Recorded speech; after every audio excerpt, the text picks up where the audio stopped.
Hello. நான் Nalini, head of investments at J2 wealth. இன்னைக்கு ஒரு இம்பார்ட்டண்ட்டான ஒரு செக்டரை பற்றி நம்ம பார்க்கலாம். தட் இஸ் பவர் செக்டரை பற்றி பேசலான் இருக்கேன்.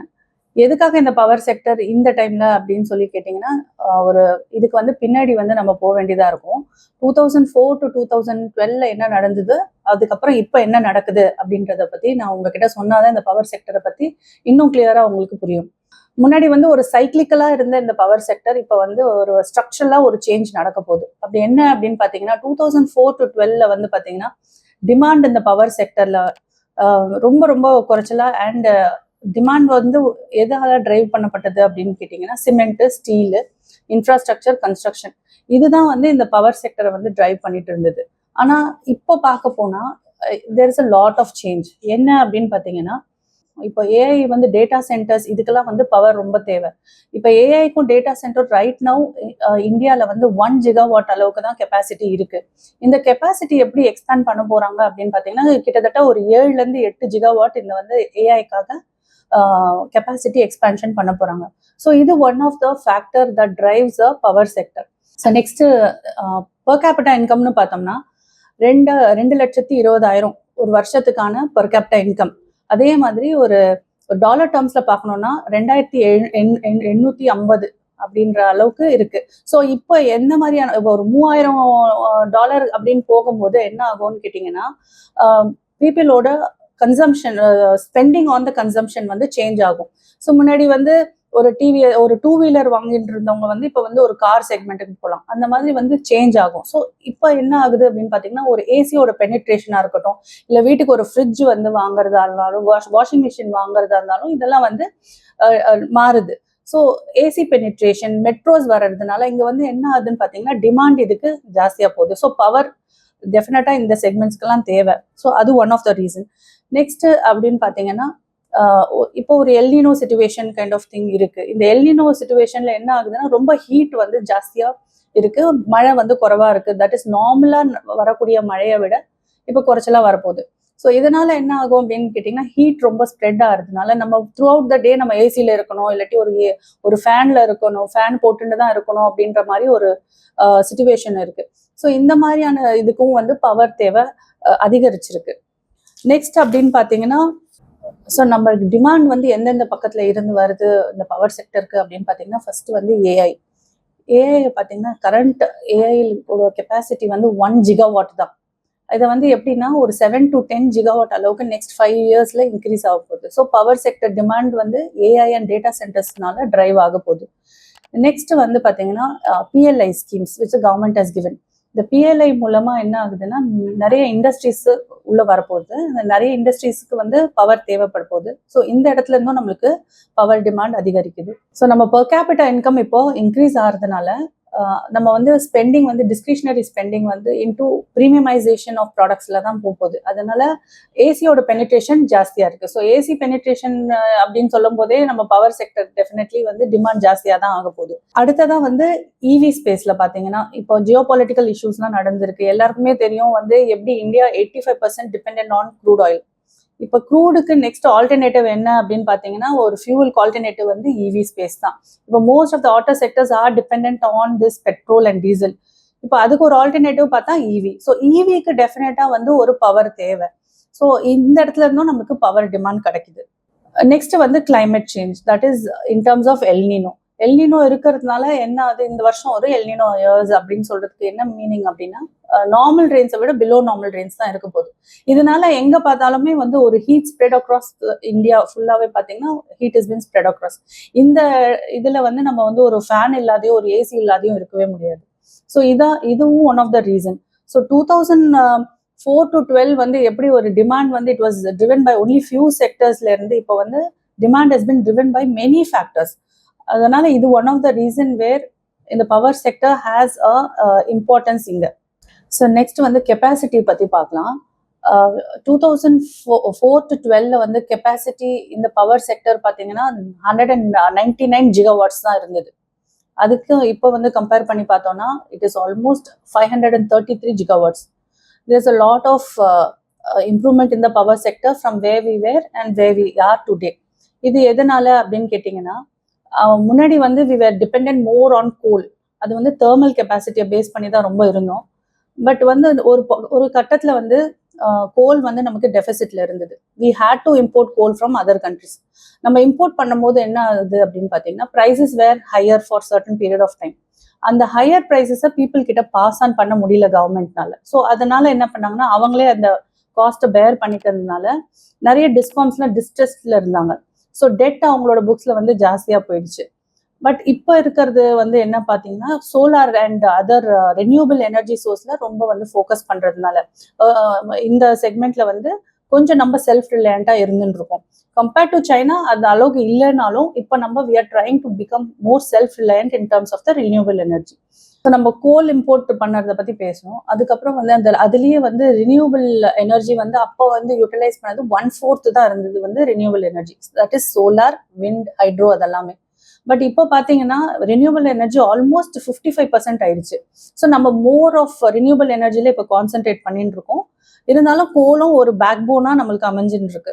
ஸோ அது கோல் இல்லாமல் நம்ம எதுவும் பண்ண முடியாது. ஸோ தெர்மல் கெப்பாசிட்டி ஒரு பேக் போனாக இருந்துட்டு we are also increasing the renewable energy. So over the past 20 years அப்படின்னு பார்த்தீங்கன்னா டிமாண்ட் கார்கோ வந்து இதில் வந்து 5 to 6% இருந்துட்டு இருக்கு. இந்தியாவோட ப்ரெசென்ட் கெப்பாசிட்டி யூட்டிலைசேஷன் வந்து 533 GW. இதில் வந்து பீக் டிமாண்ட் நம்மளுக்கு வந்திருக்கிறது வந்து 270 GW. ஸோ மேஜர்லி வந்து இதில் வந்து ரினியூபிள் சோர்ஸ் ஆஃப் எனர்ஜியும் இருக்குது அண்ட் தெர்மல் எனர்ஜியும் இருக்குது. ஏன்னா இப்போ சோலார்னு எடுத்துக்கிட்டோம் அப்படின்னா டே லைட்டில் நம்மளுக்கு ஃபுல் சோலாரோட கெப்பாசிட்டி கிடைச்சிரும். But during the evening times when the sun is not there அப்போ வந்து நமக்கு சோலார் அவைலபிலிட்டி இல்லை. அப்போ சோலார் அவைலபிலிட்டி இல்லாத நேரத்தில் வந்து நம்மளுக்கு தெர்மல் எனர்ஜி டெஃபினட்டாக தேவை. ஸோ அந்த தெர்மல் எனர்ஜிக்காக நம்ம கோலில் வந்து டிபெண்டான ஒரு சோர்ஸாக தான் இருக்கும் நமக்கு. சோலாரில் இன்னும் ஒரு விஷயம் என்ன அப்படின்னு கேட்டிங்கன்னா, ஒரு ஸ்டோரேஜ் சிஸ்டம் வந்து வெரி வெரி இம்பார்ட்டன்ட். ஏன்னா ஃபுல் பொட்டென்ஷியலும் வந்து எப்பவுமே ஒரு எலக்ட்ரிசிட்டி ஜென்ரேட் பண்ணுறாங்க அப்படின்னா அது அப்போவே யூட்டிலைஸ் தான் பண்ண முடியும். அதை வந்து ஸ்டோரேஜ் பண்ணி வைக்க முடியாது. அது ஸ்டோரேஜ் பண்ணி வைக்கணும். இப்போ சோலாரை வந்து அது ஸ்டோரேஜ் பண்ணி வைக்கணும்னா ஒரு பேட்டரி சிஸ்டம் தேவை நமக்கு. அந்த battery system will cost a lot of money. So அதனால வந்து மோஸ்ட் ஆஃப் த பீப்புள் சோலாருக்கு போகலாம் அப்படின்னு நினைச்சாலுமே அந்த இனிஷியல் காஸ்ட்னால சோலாருக்கு போக மாட்டேங்கிறாங்க. பட் கவர்மெண்ட் என்ன பண்ணியிருக்காங்க அப்படின்னு கேட்டிங்கன்னா, இந்த சோலாரில் இன்னும் கொஞ்சம் கெப்பாசிட்டி இன்க்ரீஸ் பண்ணணுன்றதுனால நிறைய இன்சென்டிவ் ஸ்கீம்ஸை கொண்டு வந்திருக்காங்க. ஸோ இனிஷியலாக நம்ம காஸ்ட் ஹையராக இருந்தாலுமே அந்த இன்சென்டிவ் ஸ்கீம்ஸ் மூலமாக நம்ம திரும்ப நம்ம கொடுத்துருந்த காஸ்ட்டை வந்து எடுத்துக்க முடியும். And solar source of energy வந்து it's a kind of a cheaper source compared to the thermal source. Okay, so it can be a complementary thing to the thermal source as well. So solar initial deployment மட்டும்தான் ஹெவியாக cost இருக்குமே தவிர்த்து ஆனால் per unit cost வந்து 2 to 3 rupees தான் ஆகும் compared to your thermal power where it is 4 to 5 rupees. So even hydro பவராக இருந்தாலுமே அதுவும் ஒரு cheaper source of power. The installation cost only for thermal is higher. ஸோ அதை மாத்திரம் நம்ம பார்த்துக்க வேண்டியது இருக்கும். ஒரு சோலார் எனர்ஜி வந்து ஜென்ரேட் ஆகும்போது அதுக்கு வந்து 100% நீங்கள் கொடுத்து ஜென்ரேட் ஆனாலுமே நம்ம கெப்பாசிட்டி அதுக்கு வந்து 20% to 25% தான் இருக்கும். இதே தெர்மல் எனர்ஜி அப்படின்னு எடுத்துக்கிட்டோம்னா கிட்டத்தட்ட 90% ஜென்ரேஷன் பவர் ஜென்ரேஷன் இருக்கும். ஸோ இதுதான் ஒரு difference between thermal and solar source of energy. So நம்ம power sector as a whole பார்த்தீங்கன்னா எதனால வந்து இப்போ இட் இஸ் வெரி ரெலவெண்ட் அப்படின்னு கேட்டிங்கன்னா, நம்ம பவர் டிமாண்ட் பார்த்தோம் 5 to 6% ஏறப்போகுது. ஸோ தேர்ஃபோர் 2036 நம்ம பவர் கெப்பாசிட்டி வந்து 1121 GW தான் இன்க்ரீஸ் பண்ண போகிறோம். ஸோ அதை இன்க்ரீஸ் பண்ணணும் அப்படின்னா டெஃபினட்டாக கேபிட்டல் எக்ஸ்பெண்டிச்சர் இல்லாமல் பண்ண முடியாது. ஸோ கவர்மெண்ட் என்ன பண்ணியிருக்காங்கன்னா 37 to 38 lakh crores capital expenditure இந்த செக்மெண்ட்ல பண்ண போகிறாங்க. பவர் செக்டரில் நிறைய சப்செக்மெண்ட்ஸ் இருக்குது. ஸோ ஒரு இடத்துலையும் இப்போ பவர் ஜென்ரேஷனுக்கே பார்த்தீங்கன்னா 20 to 22 lakh crores வந்து டிப்ளாய் பண்ண போகிறாங்க. நெக்ஸ்ட் டிரான்ஸ்மிஷன், ஒரு பவரை வந்து ஜென்ரேட் பண்ணுறது மாத்திரம் இல்லை டிரான்ஸ்மிட் பண்ணுறதுக்கும் ஒரு காஸ்ட் இருக்குது. ஸோ தேர்ஃபோர் அதில் வந்து 9.15 lakh crores வந்து டிரான்ஸ்மிஷனுக்கு கேபெக்ஸ் கொண்டு வர போகிறாங்க. இந்த டிரான்ஸ்மிஷனோட நம்பர் ஆஃப் கிலோமீட்டர்ஸ் வந்து அதுவும் இன்க்ரீஸ் பண்ண போகிறாங்க. கரண்ட் கிலோமீட்டர்ஸ் வந்து பார்த்தீங்கன்னா 4.65 CKM தான் இருக்குது. அதை வந்து they are going to increase to 6.48 CKM. So இது ஒரு இம்பார்ட்டன்ட். அது பண்ணணும் அப்படின்னா அதுக்கு ஒரு கேபெக்ஸ் தேவை, அதுக்கு ஒரு கேபிட்டல் எக்ஸ்பெண்டிச்சர் பண்ணால் மட்டும்தான் பண்ண முடியும். அதனால 9.15 lakh crores வந்து இதில் இன்ஃபியூஸ் பண்ண போகிறாங்க. நெக்ஸ்ட் இஸ் ஃபார் த டிஸ்ட்ரிபியூஷனுக்கும் வந்து ஒரு பவர் டிரான்ஸ்மிட் பண்ண பிறகு ஒரு இடத்துக்கு டிஸ்ட்ரிபியூட் பண்ணும். So take for example Gujarat இல்லை ராஜஸ்தான்ல ஜென்ரேட் பண்ற பவர் தமிழ்நாடு மாதிரியான டிமாண்ட் ஜாஸ்தி இருக்க இடத்துல கொண்டு வந்து சேர்க்கணும். அதுக்கு இதெல்லாம் டெஃபினட்டா தேவை. ஸோ இப்போ ஆஸ் ஆஃப் நவ் அந்த கிரிட் கெப்பாசிட்டி அதெல்லாம் எதுவுமே இல்லை. ஸோ அந்த grid capacity expansion, transmission expansion, distribution, இதுக்கு எல்லாமே government is planning to make a capex of 37 to 38 crores. இது வந்து 38 lakh crores. ஸோ இது வந்து நம்ம மைண்ட்ல வச்சுக்கணும். ஸோ இப்போ பவர் செக்டர் எப்படி வந்து 2004 to 12 இருந்தது, எப்படி வந்து டிமாண்ட் வந்து எக்ஸ்பேண்ட் ஆயிருக்கு, எப்படி வந்து கெப்பாசிட்டி யூட்டிலைசேஷன் வந்து டிஃப்ரெண்டா அப்போ இருந்தது இப்போ இருக்கு அப்படின்றத நம்ம பார்த்தோம். ஸோ இந்த செக்டர்ல இருந்து என்ன டேக்ஸ் ஃபார் த இன்வெஸ்டர்ஸ் அப்படின்னு பார்த்தீங்கன்னா அது வெரி வெரி இம்பார்ட்டன்ட். இப்போ இந்த கேபிட்டல் எக்ஸ்பெண்டிச்சர் வந்து இவ்வளோ பண்ணதுக்குனால இந்த பவர் செக்டர்ல வந்து ஒரு டிரான்சிஷன் பார்க்க போறோம். நெக்ஸ்ட் 10 years பிளே அப்படின்னு சொல்லலாம். இப்போ it is not a very short term play, இது வந்து ஒரு longer term play for the next 10 years இந்த பவர் செக்டர்ல எப்படி. அண்ட் இப்போ ரீசெண்டாக நீங்க பார்த்தீங்கன்னா கிட்டத்தட்ட ஒரு 2-3 மாசத்துல நிறைய பவர் ஸ்டாக்ஸ் வந்து ஒரு ரேலி கொடுத்துருக்கு. இப்போ ரேலி முடிஞ்சிருச்சா அப்படின்னு நீங்க நினைக்க வேண்டாம். Because this is a segment where உங்களுக்கு வந்து it is a long term play. So இந்த செக்டர்ல இன்வெஸ்ட் பண்றதுக்கு முன்னாடி என்னெல்லாம் பார்க்கலாம் இன்வெஸ்டர்ஸ் அப்படின்னு ஃபர்ஸ்ட் கேட்டீங்கன்னா, ஆர்டர் புக் விசிபிலிட்டி என்ன இருக்கு, ஒரு கம்பெனிக்கும் ஆர்டர் புக் விசிபிலிட்டி எப்படி இருக்கு, அவங்களோட ஏர்னிங்ஸ் எப்படி இருக்கு. ஏர்னிங்ஸ்னா வந்து ரெவென்யூ ஏர்னிங்ஸ் எப்படி, தட் இஸ் த சேல்ஸ் எப்படி இருக்கு, மோர் தென் 15% இருக்கா, இல்லை வந்து ROE ரிட்டர்ன் ஆன் ஈக்விட்டி வந்து 20%க்கு மேலே இருக்கா, இதெல்லாம் வந்து பார்க்க வேண்டியது ரொம்ப அவசியமான ஒரு விஷயம். அடுத்ததான் கேபிட்டல் எக்ஸ்பெண்டிச்சர் ஃபண்டிங் நடந்திருக்கா அப்படின்னு பார்க்கணும். அப்புறம் valuation which is very important. PE ratios எப்படி இருக்கு, எலிவேட்டடா இருக்கா, இல்லை வந்து அந்த PE ரேஷியோ வந்து it is justifiable for the growth. So check for the PEG ratio also. Price earnings growth ratio எப்படி இருக்குன்னு பார்க்கலாம். ப்ரைஸ் டு புக் வேல்யூ எப்படி இருக்கு, இதெல்லாம் பார்க்க வேண்டியது ரொம்ப அவசியம். அண்ட் டெட் வந்து எப்படி இருக்கு, டெட் வந்து இன்க்ரீஸ் ஆயிருக்கா, இல்லை வந்து அந்த டெட்டை ஃபண்ட் பண்ணி டிக்ரீஸ் ஆயிருக்கா டெட், இல்லை ஆன்கோயிங் கேபெக்ஸ் ப்ரோக்ராம்ஸ் எதனா இருக்கா, இதெல்லாம் பார்க்க வேண்டியது ரொம்ப ரொம்ப அவசியமான ஒரு விஷயம். ஸோ இந்த பவர்ல இருக்க sub categories, that is sub செக்மெண்ட்ஸ்ல இருக்க ஒரு கம்பெனிஸ்ல டாப் லீடர்ஸ் யாரு அப்படின்றத நீங்க பார்க்கணும். ஸோ மோஸ்ட்லி இந்த ஆப்பர்ச்சுனிட்டிஸ் எல்லாமே வந்து இந்த top leader in that segment அவங்களுக்கு தான் போய் சேரும். ஸோ அதுல டாப் செக்மெண்ட் யாரு அப்படின்னு பார்த்து அதுல முதலீடு பண்றது தான் ரொம்ப வெரி வெரி இம்பார்ட்டன்ட்.